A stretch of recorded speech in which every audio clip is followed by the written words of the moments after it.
Okay, so this is the final stage of the Mini Hats project. This is where we'll start with in the first step or stage or half of the image. So you can see here there's still a lot unfinished that I need to push towards.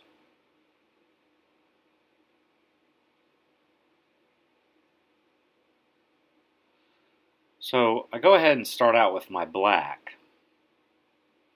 I'm using it to do little tiny moves, as you can see. I'm erasing out,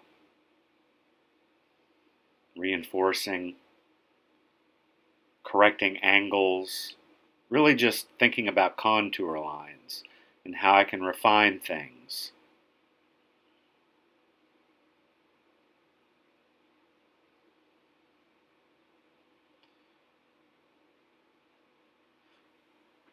Using the white to reshape the area above my eye, refine the eyebrow.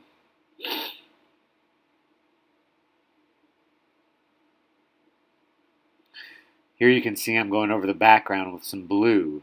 I'm really being just experimental in this area. I know that my goal, if we're using Rembrandt or Titian or Velázquez as our model for tenebrism, is to get to a gray-brown kind of state that's dark in the background. But when I lay down yellows and blues and oranges and reds, I'm just trying to get temperature variation underneath, just like I did in the skin. So you can see me moving into the skin with that blue to create more density in the shadows. Here I go to my black, because I know I want this corner to have some dark in it. Or I might change my mind at some point. You're really, at this stage, kind of orchestrating that background so that it has the kind of modulation of light and shadow and tonality that you want. You're playing. When you're creating something that doesn't exist, like these amorphous atmospheric backgrounds, you're not looking at a model. I mean, we are looking at art historical models or precedents, but if you look at each of their backgrounds, they're very different. The only commonality that they really have is the fact that they're dark and that they have temperature, tonal, and value variation in that darkness. So here you can see that I'm putting some dark down, then some light down, and then some more dark down. Just working with the tonality of the skin, softening shadows, neutralizing the background with this dark brown. You can see how that yellow became a lot duller, almost like an ochre yellow, once I put the brown over it.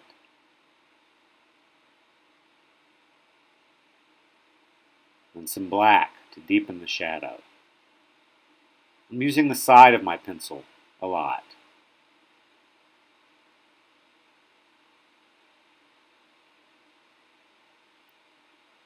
Now I notice that my eyes aren't working out, so now I look like a reptile. I drew right over the glasses because there was just something about my pupils that didn't have the spark of life that I wanted. So in frustration, and to save time, I just started drawing over the glasses. And then I get frustrated and I go back to the white to increase the light above that eye.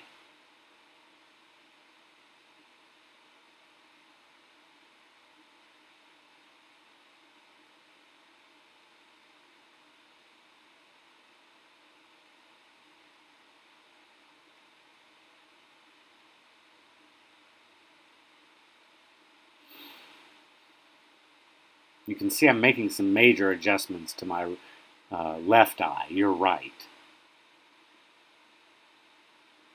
I finally give up and just erase.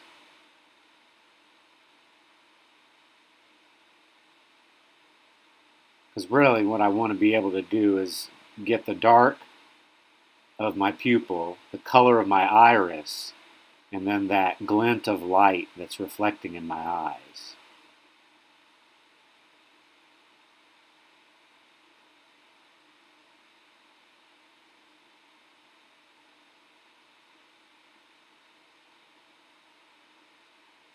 So there goes my pupil.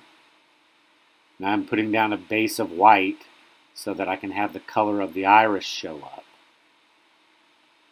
Refining the edge of the pupil, or the iris, pardon me. Pulling the glasses back over. There's the glint. Now I'm putting down some green undertone for my eyes and then some brown overtone because my eyes are hazel. And I'm using the black to pull the glasses back over. So it wasn't a huge ordeal to significantly change the eye. Now I'm deepening the shadow with some black.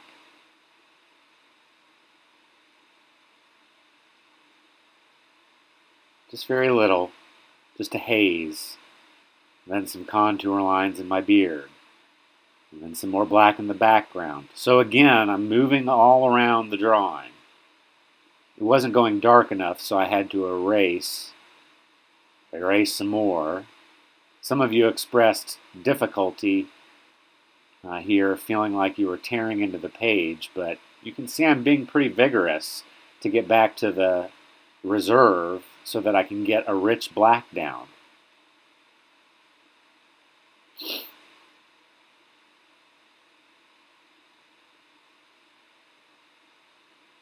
I'm just trying to work with that scribble that I did so that there's kind of an amorphous, barely there quality to it.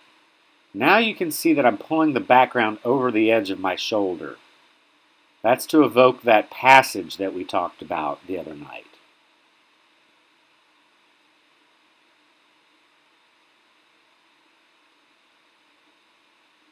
Again, fidgeting with the glasses.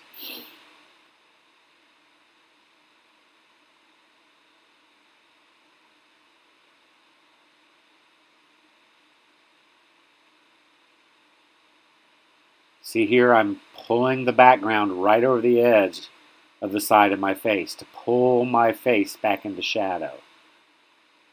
Pulling the same thing over the hat to pull the hat back into shadow.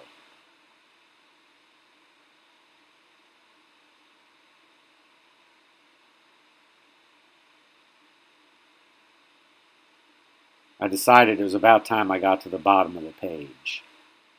So I start working on the stripes. Notice how each stripe goes in a different direction. Some of them even look like they appear and reappear.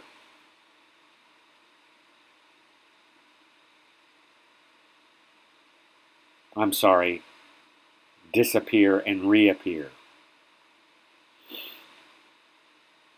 So it's not just a matter of laying down a very geometric pattern. You really have to kind of look at them and see which direction they're going in. Then I switch back to the shirt to smooth it out and lighten it.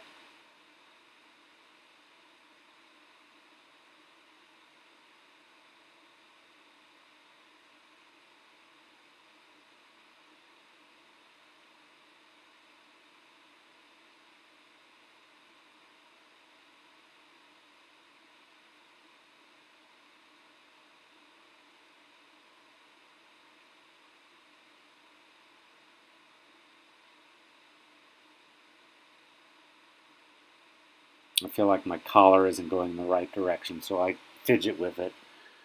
And I push some of the darks on that dark side of my face a little bit darker, using the black.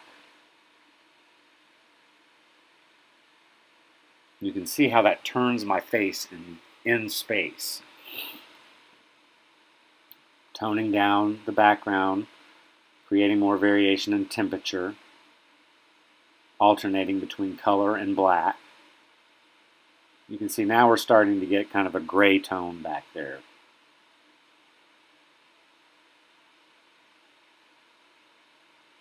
which helps to bring the figure forward.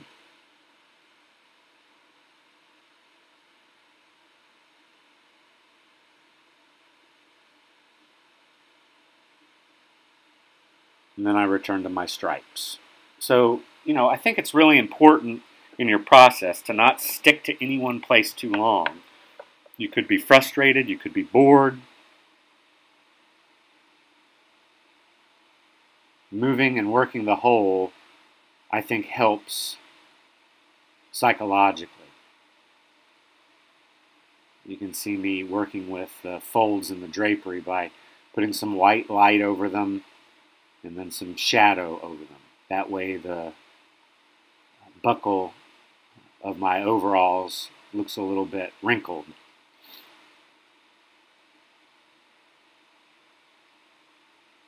That label, red label, so I put down white.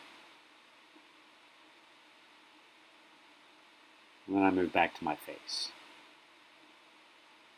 Again, I was getting overwhelmed with the pattern, and I saw something in the face that needed attention, like deepening the shadow behind my nose. Here I erase out so I can pull that dark more forcefully over the background.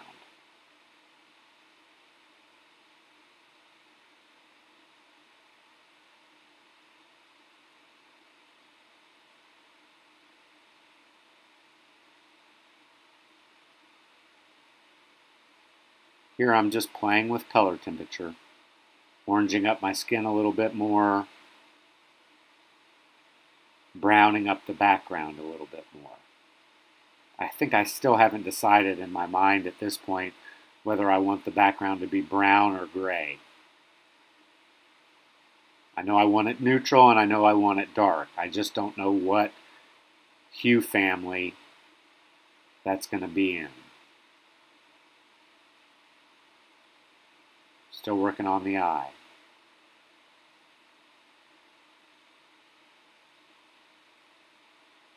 Then back to the overalls.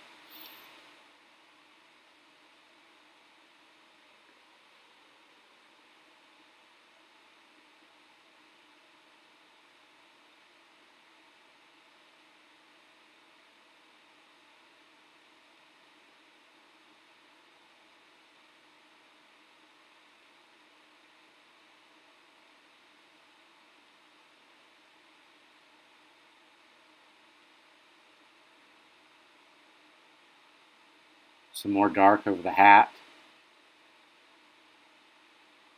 and over the background. I'm really trying to keep the space dark and reduce some of those lights that are back there. Some more dark in my beard while I have the pencil in my hand. Starting to create passage in that shoulder.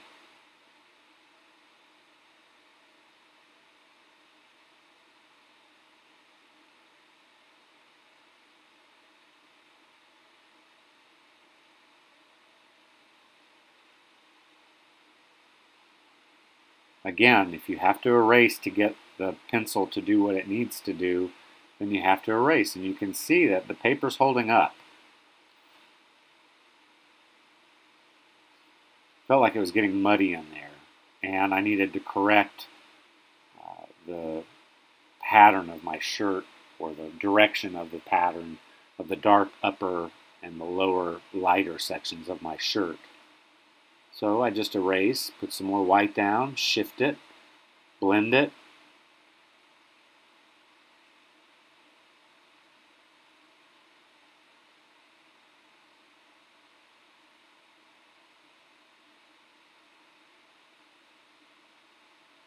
So that shirt now is starting to come out more, as far as looks smooth and solid, instead of having too many gaps.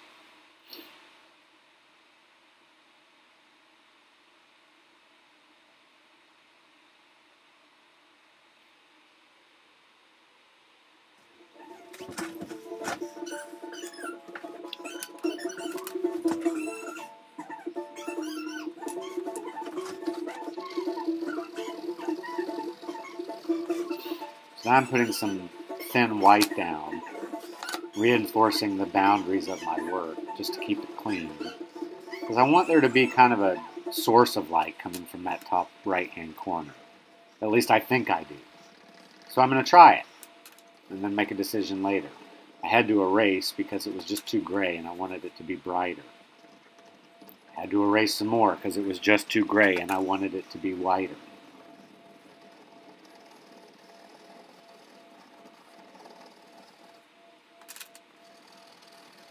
And I go over it with brown to tone it down, because I don't want it to be too bright, and I definitely don't want it to be white.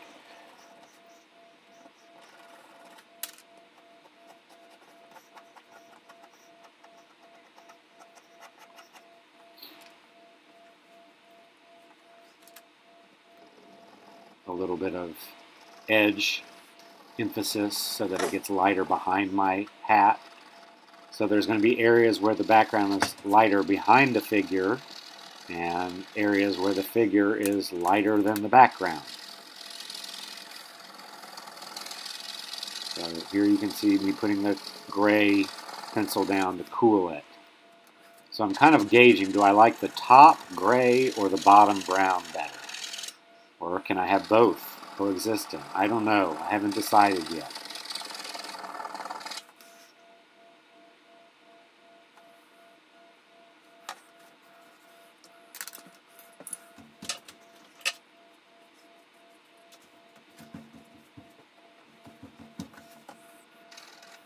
And then the black to transition the tones and to unify them.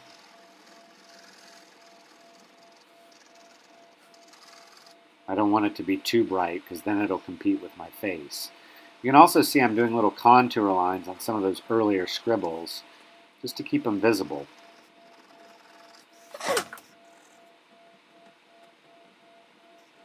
But kind of murky and ghostly back there. You obviously don't have to do that.